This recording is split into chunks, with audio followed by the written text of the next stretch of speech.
헝가리 부다페스트 유람선 침몰 사고로 한국인 7명이 사망한 가운데 현지에서는 실종자 수색 작업이 이어지고 있습니다. 네, 먼저 외교부에 나가 있는 취재기자 연결해서 현재 상황 자세히 들어보겠습니다. 홍정원 기자.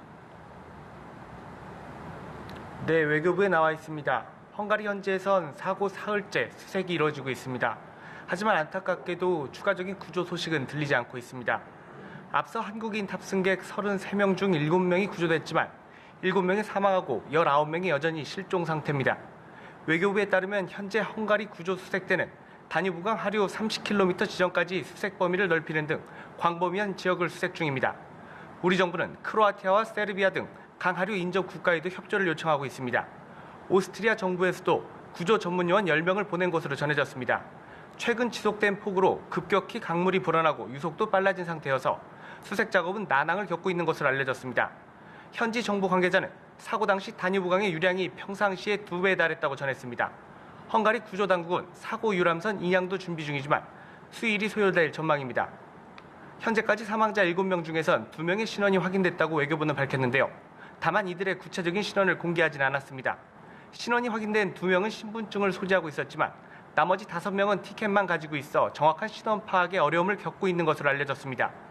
외교부는 추가 확인을 위해 지문 감식반 파견을 추진하고 있습니다. 현장 지휘를 위해 현지에 급파된 강경화 외교부 장관은 오늘 오후 3시쯤 현지에 도착할 예정입니다. 한국에 있던 피해자 가족들도 애타는 마음으로 현지로 향했습니다. 네, 홍 기자, 이번 사고에 대한 현지 조사도 한창인데 현재까지 파악된 사고 경위도 좀 전해주시죠.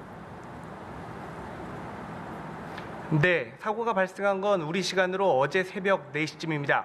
헝가리 부다페스트의 다뉴브강에서 한국인 단체 관광객을 태운 유람선이 스위스 국적의 대형 크루즈선과 충돌하면서 침몰했습니다. 사고 유람선은 최대 60명이 탈 수 있는 소형선으로 사고 당시 우리 국민 33명과 헝가리선은 2명 등 총 35명이 타고 있었습니다. 우리 국민 중 30명은 단체 여행객이고 여행사 가이드 등 3명이 포함됐다는 게 외교부의 설명입니다. 현지 경찰 조사 결과 사고 유람선은 대형 크루즈선과 충돌 후 7초 만에 완전히 가라앉은 것으로 파악됐습니다. 조금 전 외신 보도에 따르면 현지 경찰은 사고 유람선을 추돌한 우크라이나 출신의 크루즈 선장을 체포했다고 밝혔습니다. 구조된 탑승객들은 크루즈 선장이 유람선을 들이받은 뒤 승객을 구조하지 않고 그대로 운행했다고 진술한 것으로 전해졌습니다. 한편 사고 당시 탑승객들은 구명조끼를 입지 않은 상태였다고 외교부는 전했습니다. 순식간에 배가 가라앉은 데다 폭우로 깊어진 수심과 빠른 유속 탓에 즉각적인 구조가 어려웠을 것이란 분석이 나옵니다. 구체적인 충돌 원인에 대한 조사가 진행되고 있습니다. 이런 가운데 일부 현지 전문가들은 사고 당시 비가 내렸지만 시야를 가릴 정도는 아니었다며 인재 가능성도 제기하고 있습니다. 지금까지 외교부에서 연합뉴스TV 홍정원입니다.